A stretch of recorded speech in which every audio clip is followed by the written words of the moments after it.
بسم الله الرحمن الرحيم. الحمد لله والصلاة والسلام على رسول الله وعلى آله وأصحابه ومن والاه من اتبع سنته إلى يوم الدين أجمعين، وبعد. قال الله تبارك وتعالى: ولن ترضى عنك اليهود ولا النصارى حتى تتبع ملتهم. وقال تعالى: ولا يزالون يقاتلونكم حتى يردوكم عن دينكم إن استطاعوا. صدق الله العظيم. په تیر درس کې ورونو موږ او تاسې د استشراق یا ختیځ پوهنې په باره کې خبره وکړه. د ختیځ پوهنې یا د استشراق تعریف هم واخیسته، دغه تاریخچه هم واخیستله، د هغه ټوله هغه طریقه او بیا وروسته اخره خبره په دې باندې را خلاصه کړه چې استشراق په افغانستان کې څه کړي، او بیا هم دا ویلي چې د افغانستان خلکو ته دین په اوسنۍ زمانه کې د دوو جهتونو یا د دوو لارو نه تقدیمیږي، وړاندې کېږي ورته. یو یې مسجد او محراب او مدرسه، او بلې اکاډمیک مراجع، حکومت، عدلیه او نظام. او بیا هم ویلي چې کوم چې اکاډمیک مراجع دي، که پوهنتونونه دي، که اکاډمۍ دي، که نصاب ده، که د معارف وزارت ده، که د عالي تحصیلاتو وزارت ده، که عدلیه ده، که قضایي سیستم ده، دا تقریبا په یو ډول استشراقي اسلام باندې ولاړ دي. د هغو نه ګیله نشته ده چې هر څه کوي، ځکه هغوی جوړ شوي راغلي په همدې خاطر دي. بل هم دا ویلي چې اسلامي خالص اسلامي جهتونه، که هغه مدرسې دي یا خانقاوې دي یا پیران او شیخان دي یا علما دي، هغوی ډېر محدود وسایل لري. حکومتونو دوی په خپله په یو ډول تنګنا کې ساتلي دي، تنګۍ کې ساتلي دي چې دوی ډېر وسایل ونه لري، تاثیر په ملت کې ډېر نشي، خلکو ته خپل پیغام په پوره پیمانه باندې ونه رسولی شي. دویمه خبره په هغه کې د نصاب د محدودوالي یا د کمزوروالي خبره وه، چې کوم نصاب موږ تقدیموو، وړاندې کوو، یا هغه خالص صوفیانه نصاب دی، په هغه کې خالص روحي او معنوي بحثونه دي او ملکوتي پروازونه دي. د دنیا د مشکلاتو سره او په دنیا کې چې اوس مسلمانان د کومو عملی فتنو سره مخ دي، دغې حل پکې نشته. بلکې ډېر ځله داسې پیښه شوې ده چې زموږ خانقاه د ارګ تر سوري لاندې راغلې ده. د افغانستان د معاصر تاریخ په اوږدو کې ډېر ځلې زموږ خانقاه د ارګ تر سوري لاندې راغلې ده او د ارګ تر سوري لاندې پاتې شوې ده. او نور مدارس چې دي، هغوی په خپله د خپلې وسې مطابق په انفرادي ډول باندې علماو یا په اجتماعي مانند ډول باندې مدارسو کوشش کړی دی، خو هغه کوشش یې ناکافي و، نیمګړی و. زه تاسو ته یوازې یو مثال وایم چې د ځینو ورونو په ذهن کې به دا ګیله وي چې ښه نو دا ډول کې استشراقي اسلام شو، دا بل ډول بیا داسې د دوی وسایل کمزوري شو، نو د اسلام او مسلماني به نو سړی د چا نه اخلي؟ د مدارسو نه به یې اخلو، د علماو نه به یې اخلو، د خپل د دین د مراجعو نه به یې اخلو. خو هغه چې د دین سره وفا لري، اخلاص لري، د دین سره د هدف ارتباط لري، د تجارت ارتباط ورسره نه لري، د موقف ارتباط ورسره نه لري. د موږ تاسې په د افغانستان کې د کلو شمېر تاسې څومره تخمینوئ؟ څونه کلي به وي په ټول افغانستان کې؟ تاسو نه پوښتنه کوم، په افغانستان کې به څومره کلي وي؟ هسې تخمیني ووایئ. 2000 کلي، خو زه داسې ګمان کوم چې هغه به په 3 ولایتونو کې وي. 22,000 نه به هم زیات وي، تر 40,000 هم زیات دي. زه داسې ګمان کوم چې په ټول افغانستان کې د کلو شمېر د 2 لکو تر 2.5 لکو پورې ده. غټو واړه کلي و بانډې دا چې حساب 2.5 لکه کلي چې موږ ولرو، چې په هر کلي کې یو جومات فرض کو، نو څو جوماتونه باید موږ ولرو؟ 2 لکه جوماتونه ولرو. او بیا چې په هر جومات کې یو ملا فرض کو، چې مؤذن هم ورسره نه وي، معاون هم ورسره نه وي، نو موږ تاسو په افغانستان کې د کمونیزم د راتګ نه مخکې څو ملایان باید درلودلي وای؟ 2 لکه ملایان هم درلودل.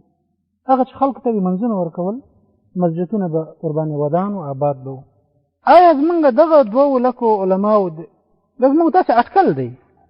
دغه 2 لکو علماو زمونږ دا 2 لکه مه حسابوئ، دا 1 لک حساب کړئ. دغه 1 لک علماو زمونږ د کمونیزم په خلاف 1 لک مضمونونه ولیکل، 1 لک کتابونه او رسالې ولیکلي. کمونیزم د یوې ورځې خبره وه، او که هغه د لسګونو کلونو مسلسل کار و، مسلسل کار وکړ. داسې یو زلزله خو نه وه چې بس یو راپورته شوه او ټول ملک یې ولړزاوه. کمونستانو وکولی شول کلو ته ورسېږي، بانډو ته ورسېږي، غرونو ته ورسېږي، درو ته ورسېږي، د مکتبونو ځوانانو ته ورسېږي، د پوهنتونونو ځوانانو ته ورسېږي، کارګري اتحادیو ته ورسېږي، پوځ ته ورسېږي، پولیسو ته ورسېږي. خو زمونږ د کلي ملا خپل کلي ته لا نه رسېده. د دې معنا دا نه و چې هغه نه غوښتل چې ورته ورسېږي، بلکې هغه چې په کوم نصاب کې روزل شوی و او په کوم ډول دین هغه اخیستی و، بس همدومره و چې دا ده چلاوه. تر دې ور اخواته د فتنو، د ګمراهیو، د وارد شوو جهالتونو، د مختلفو ایډیالوژیو د مقابلې نه څه ورسره وه، نه پانګه ورسره وه، نه یې غمه ورسره وه. نه موږ 1 لک کتابونه ولیکل، نه 1 لک مضامین ولیکل، نه 1 لک رسالې ولیکلې، نه 1 لک اجتماعي جوړې کړې، او نه 1 لک فیتې ودرلودلې چې د هر ملا یوه فیته یا د 50,000 فیتې مو نه درلودلې د کمونیزم په خلاف، ویناوې، تقریرونه 100,000 مو نه درلودلې، 1000 مو نه درلودلې، 500 مو نه درلودلې، 100 فیتې موږ تاسو نه درلودلې چې هغه خلکو اورولې وه، یو بل ته په کلو کې خورې شوی وی، 100 فیتې هم نه درلودلې. او که وي نو هغه هم د ډېرو محدودو کسانو وي په ډېرو محدودو ښارونو کې او تر ډېرو بېشمارو فشارونو لاندې. همداسې وکه نه.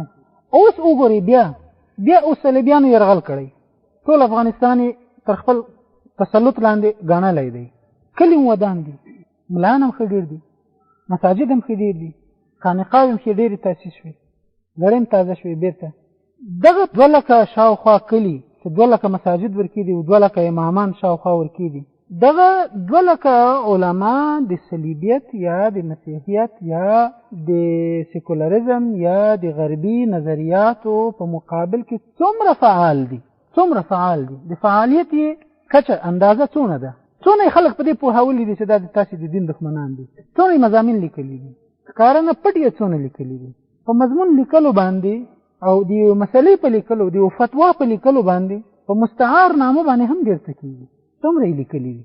دا اوس هم موږ ښه ډېر علما لرو، مساجد ورباندې ودان دي، خو اکثره یې داسې پېښېږي چې ملا صاحب د PRT په جومات کې امام دی، جومات ورته جوړ کړی PRT او امامت او خطابت پکې کوي ملا صاحب، او ملا صاحب ځان کافر هم نه ګڼي، ګمراه هم نه ګڼي، فاسق هم نه ګڼي، ځان بېدین هم نه ګڼي، ښه نر غوندې نر ملا ګڼي ځان.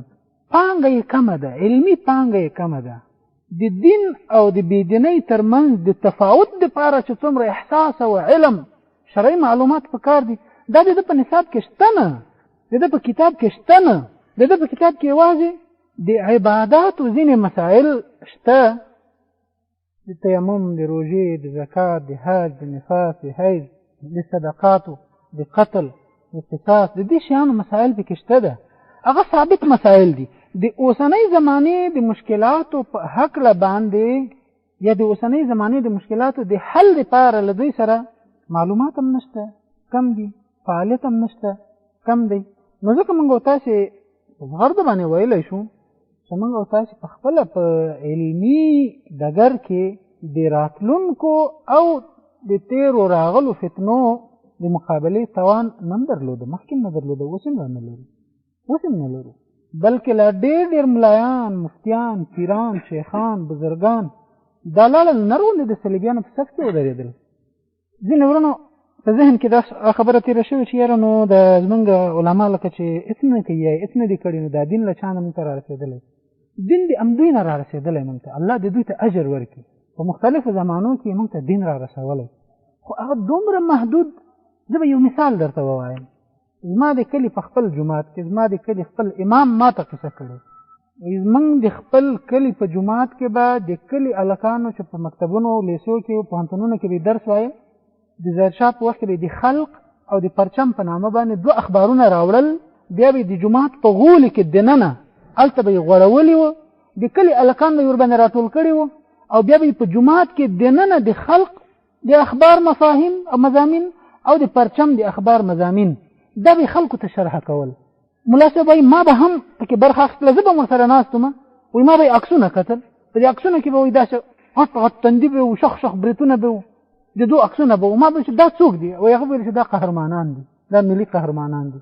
یو ته به یې لیکلی وو امین، یو ته به یې لیکلی وو ترکه، یو ته به یې لیکلی وو ببرک، یو ته به یې لیکلی وو یو بل ځناور. ملا صاحب به په مسجد کې د مسجد په صحنه کې دننه د خلکو سره په حلقه کې ناست وو.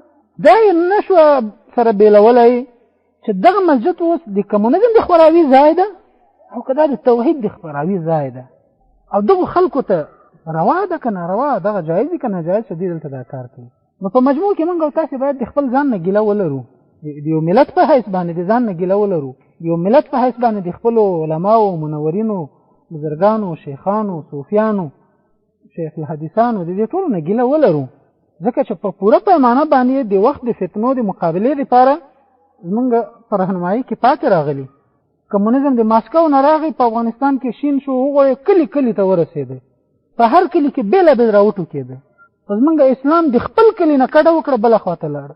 په داسې حال چې ملا صاحب هم موجود و، پیر صاحب به موجود و، شیخ صاحب به موجود و، حاجي صاحب به موجود و. نو نه د حاجي صاحب سره دونه معلومات و، نه د پیر صاحب سره و، نه د حضرت صاحب سره و، نه د ملا صاحب سره و. او که هغه ډېر محدود خلک و، په ډېرو محدودو ځایونو کې. دا د تېر درس په باره کې یو مختصر غونې وضاحت و. د نن درس زمونږ او تاسې د تنصیر یا تبشیر یا د نصرانیانو لخوا د نورو د نصرانی کولو په باره کې ده. نصرانیان څنګه نور ملتونه په نصرانیت کې داخلوي، په دې باره کې ده. د نصرانیانو لخوا د نورو د نصرانی کولو طریقه، لاره او عمل دې ته تنصیر وایي په عربۍ کې. تبشیر دوی ورباندې نوم ایښی، یعنې زیری ورکول. که تاسو وګورئ د مسیحیانو چې څونه کتابونه دي، یا تورات او انجیل ترجمه کړي یا نور، اکثره یا د مژده په نامه باندې ده، یا د زیری په نامه باندې ده، یا د نجات په نامه باندې ده. بس د دغو موضوعاتو په اړه باندې اوړي را اوړي. د هغوی دا ګمان ده، بلکې دا عقیده ده چې څوک مسیحیت ومني نو هغه ته د عذاب نه د خلاصون زیری ورکړ شو، د جهنم د عذاب نه د خلاصون زیری دی د هغه لپاره. نو ځکه دوی خپل کار زیری ورکول ګڼي خلکو ته. د مسیحیت په باره کې زه تاسو سره نن نه غږېږم چې مسیحیت څه ډول دین دی، څه وخت شروع شوی، څنګه تر ننه پورې راورسېده. دا یو بېل بحث دی، په دې باره کې ډېر کتابونه لیکل شوي دي، خو متاسفانه چې په نورو ژبو کې، په پښتو فارسي کې ډېر کم لیکل شوي دي، او کېدای شي لا نه وي لیکل شوي دي. چېرې یوه نیمه هڅه که اوس شوي، په زرګونو مسیحي فوزونه راغلل او په زرګونو مسیحي مبلغین او منصرین دا راغلل، د افغانستان ولایتونو ولسوالیو کلو ته ورسېدل. خو موږ لا تر اوسه پورې د دوی په باره کې نه په زرګونو مقالې لیکلي، نه په زرګونو کتابونه او رسالې لیکلي، نه په زرګونو مجلې چاپ کړي، نه په زرګونو انټرنیټ پاڼې لرلې دي، نه په زرګونو باندې غونډې او اجتماعات جوړ کړي، او نه په لسګونو کړي دي، او نه چېرته 15 کسه علما راټول شوي دي چې ویلي راځئ دا د مسیحیت په باره کې موږ یو څه ولیکو چې د خپل ملت د موږ په دې دوکه نشي تېر نه وځي. په ځای د دې چې دغه کار یو ملا، یو شیخ، یو مفتي کړی وای، به دا منبر ورنه نورو ونیو. زموږ او تاسې په عقیده باندې، په هېواد باندې، په حکومت باندې، په نظام باندې، په ملت او په فرهنګ باندې صلیبیت یرغل کړی، هر څه یې راته پایمال کړي دي. خو تر اوسه پورې موږ ته د موږ علماو په اکاډمیک ډول باندې، په علمي ډول باندې د موږ د دې دښمن هغه هویت شناسایي نه ده راکړې چې تا دښمن دغه شی دولتانه دغه غواړي. ما خو ډېر کم لیدلي دي، کابل کې هم ډېر کم داسې مضامین شته. چیرې یو نیم یو ژورنالیست چېرته یو کار کړی وي، یو علمي جهت، یو دیني جهت، یو اسلامي تنظیم، یو تنظیم په حیث باندې د دې لپاره تر اوسه پورې کار نه دی کړی، او دا یو لوی مشکل دی. که دې ته علما متوجه نشي، دې ته لیکوالان متوجه نشي، دې ته ادیبان، شاعران متوجه نشي، د زمانې په تېرېدلو به کرا خلکو ته مسیحیت او نصرانیت په افغانستان کې یوه آشنا پدیده ښکاره شي. کرکه نفرت دا به ورنه نه وي، بلکې بیا به ورسره د همزیستۍ شعار دوی هم پورته کړي چې بس تاسې هم اوسئ موږ به هم اوسېږو، خیر تاسې به نه یې موږ به هم. د دې ویره ښه موجوده ده. راځو دې ته چې دوی ولې غواړي نور خلک نصرانیان کی، او بیا په خاص ډول باندې مسلمانان ولې نصرانیان کوي. د دې سوال د جواب لپاره چې د مسیحیت تعریف ته ور وګرځو، د تنصیر تعریف ته. د تنصیر تعریف یا هغه مدلول یې دی چې دا یو دینی سیاسي استعماري حرکت دی. دینی سیاسي استعماري حرکت دی چې د استعماري جنگونو په وخت کې شروع او تر اوسه روان دی، او هدف یې د نړۍ په ملتونو او وسایلو باندې تسلط او قبضه ده. اوس بیرته راوګرځو د دې تاریخ هغه مفردات شرح کو یو ټوټه یو ټکی. نو ګورو چې دې ته ولې دینی حرکت وایي. ځکه د دین لخوانه د کلیسا لخوانه د دوی د مذهب لخوانه دا په لار اچول شوی دی او د دوی د دین علما د دوی د دین مبلغین په دې کې اخته دي او شعار هم دین دی. دوی وایي چې موږ خپل دین خلق ته رسوو. نو دا هغه د دینی وجه ده. خو دغه دینیت چې دی په دوی کې دا دروغجن دی. په تنصیر کې یا د خلکو په نصرانی کولو کې د دوی دعوه دروغجنه ده. او د دې دلیل دا دی چې په خپله په غرب کې عیسایان یا مسیحیت نه مني. دوی په خپل دین باندې تر اوسه پورې پوه نه دي. په برطانیه کې یوه احصایه په کار اچول شوې وه. په هغه کې د یو پوهنتون ځوانانو نه سروې شوې وه. په 100 کې 90% یې ویلي وه چې موږ نه پوهېږو چې موږ مسیحیان یو که نه یو. د دین سره نه څه تړاو شته دی، موږ نه په دین پوهېږو نه د دین سره دلچسپي شته. په 100 کې 2 کسانو یې ویلي چې هو کله ناکله زموږ په ذهن کې دا راګرځي چې موږ مسیحیان یو، باید یو څه د دین خبره هم زده کړو، په خپل دین هم ځان پوه کړو. 1% داسې ویلي چې هو موږ مسیحیان یو او قوي دیني تړاو لرو، د دین لپاره باید کار وشي. د دوی په خپله غرب کې مادیت او الحاد دومره وده کړې ده چې هلته نه خلک یهودیت مني، نه مسیحیت مني، نه اسلام مني، هېڅ شی نه مني. بس دی ده او خېټه ده او شهوات دي. د خېټې دپاره او د شهوتونو دپاره هر څه کوي. او تر دې چې را ورتېر شي خپله د همدغه مسیحیت د دین علما او مبلغین چې دوی په خپل مسیحیت باندې عمل نه کوي. په تېرو څو کلونو کې چې د مسیحي علماو او د مسیحي راهبانو په باره کې تر ټولو مشهوره خبره په میډیا، رادیوګانو، تلویزیونو، اخبارونو کې راځي، هغه څه شی ده؟ هغه د دوی جنسي سکندلونه دي چې دوی څنګه په لواطت ککړ دي، څنګه په زنا واخته دي، او څنګه یې واړه هلکان اغوا کړي دي، او بیا د هغوی سره په کلونو بدفعلۍ کړي دي، او بیا هغه دنیا ته راوتلي، اخبارونو ته راوتلي دي، او په دې باندې اوس سره اخته دي.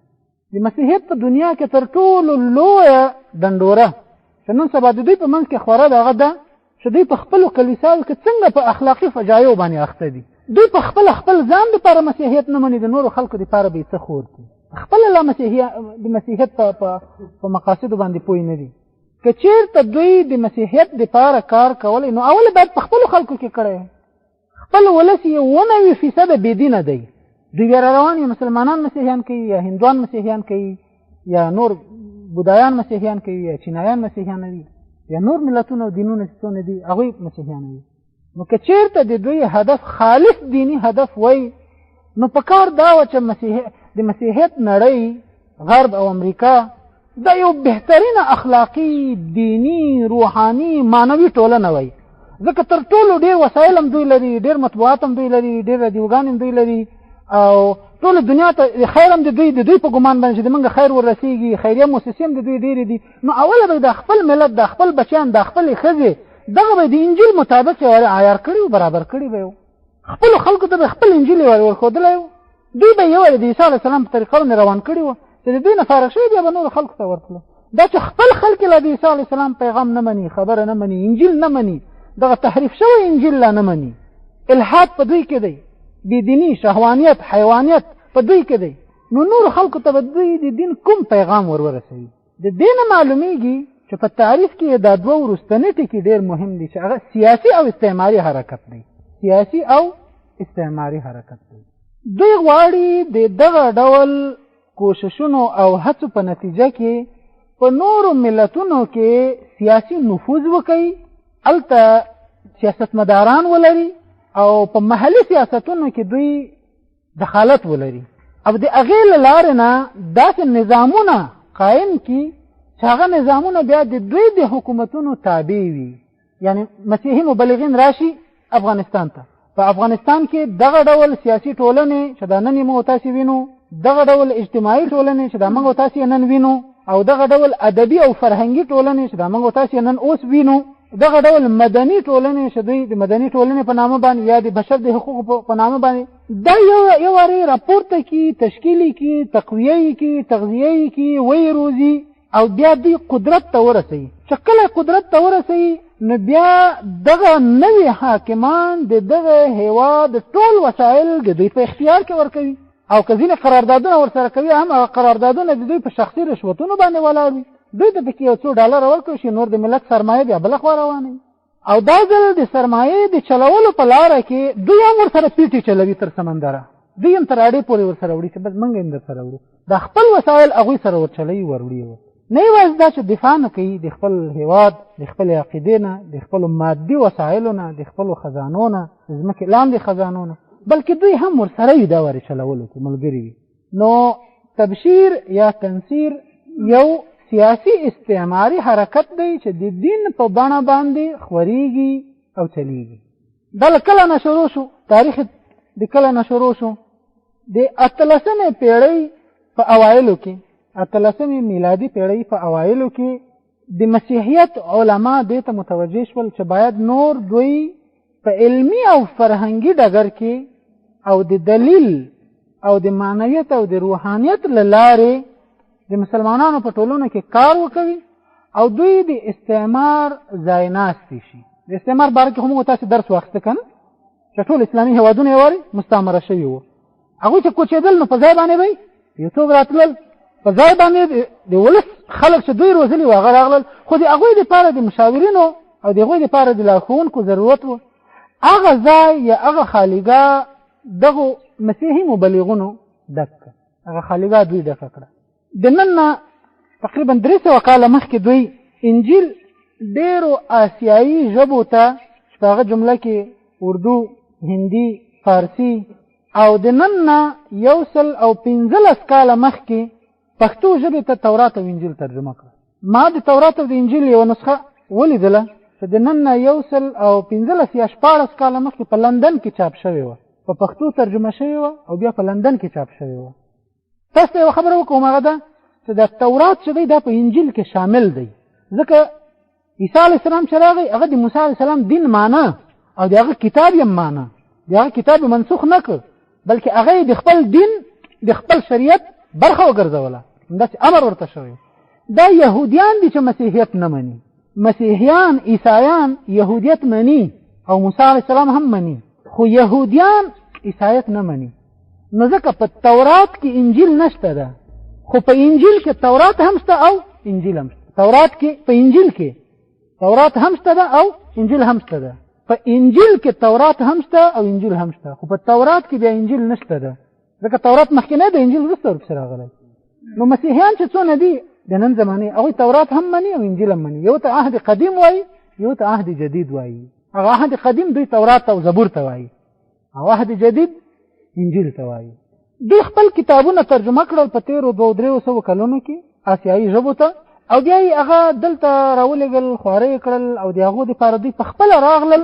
اسلامي نړۍ کې هر مختلف ډول فعالیتونه شروع کړل. ځینې راغلل دلته یې فعالیتونه د طب او طبابت په مجال کې شروع کړل. ځینې راغلل په شرق کې چې څونه مسیحي خلق موجود و، که په لبنان کې و، که په سوریه کې و، که په عراق کې و، که په مصر کې و، که په ترکیه کې و، د دغو خلکو سره د ملاتړ په خطر راغلی. دا زموږ د دین ورونه دي، زموږ دیني ورونه دي، د دوی لپاره موږ کار کوو، د دوی سره مرسته کوو. چې کله دلته راغلل په مشرق کې یا په اسیا کې چې څونه، په افریقا کې چې څونه ځایي مسیحیان پراته وو، هغوی یې چارج کړل، تقویه یې کړل، د مسلمانانو په خلاف یې عیار کړل، تعلیمي مراکز یې ورته برابر کړل او د هغوی دپاره یې تګلارې جوړې کړې، د هغوی دپاره یې مادي وسایل په اختیار کې ورکړل. نو هماغه و چې د تنصیر دغه اوسنی حرکت د تېرو 300 یا 350 کلونو راهیسې شروع شوی، تر اوسه پورې روان دی، ښه په اوج کې روان دی. تر اوسه پورې دوی د 2000 نه زیاتې راډیوګانې په اختیار کې لري. تنصیري حرکت تر 2800 زیاتې راډیوګانې لري چې د نړۍ په 1 ژبو باندې خپرونې کوي. یوازې د افغانستان دپاره چې څومره مسیحي راډیوګانې کار کوي، په پښتو ژبه هم مسیحي راډیو شته. تاسو به اورېدلي وي، چا اورېدلي دي مسیحي راډیو په خپرونې؟ چا اورېدلي؟ لاسونه پورته کوي. 1 2 3 4 5 6 7 8 9 10 11 12. په تاسو کې چا په فارسي ژبه باندې د مسیحي راډیو خالص مذهبي راډیو خپرونې اورېدلي دي؟ ډېرو کسانو. په تاسو کې چا په هزارګي ژبه باندې، په هزارګي لهجه باندې اورېدلي دي؟ ډېرو اورېدلي، استاد اورېدلي، ما اورېدلي. او یو ورځ یو ترانه پکې ویله د موسیقۍ سره، ای عیسی مسیح ای خدای ما بیا به ملک هزاره بیا به ملک هزاره. ما ویل دا دلګانې اوس بامیانو ته هم راغواړي، بیا به ملک هزاره بیا به ملک هزاره. په هزارګي ژبه باندې هم شته، په بلوچي ژبه باندې هم شته، په ترکمني ژبه باندې هم شته، په ازبکي ژبه باندې هم شته. او بیا د هرې ژبې د مختلفو لهجو ویونکي د دوی سره شته ده. یو به وګورئ په مرکزي لهجه باندې د پښتنو غږیږي، یو به وګورئ په جنوبي لهجه باندې د پښتنو غږیږي، یو به وګورئ په شرقي لهجه باندې د پښتنو غږیږي. د هرې سیمې خلک د ځان سره پیدا کړي او د مختلفو هیوادونو نه یې خپلې څپې افغانستان ته راډیویي څپې افغانستان ته متوجه کړي دي. د دې نه علاوه په دې باندې بیا وروسته وغږېږو چې په افغانستان کې تنصیر کم رول لري او په څه مسیر کې او په څه رفتار کې روان دی.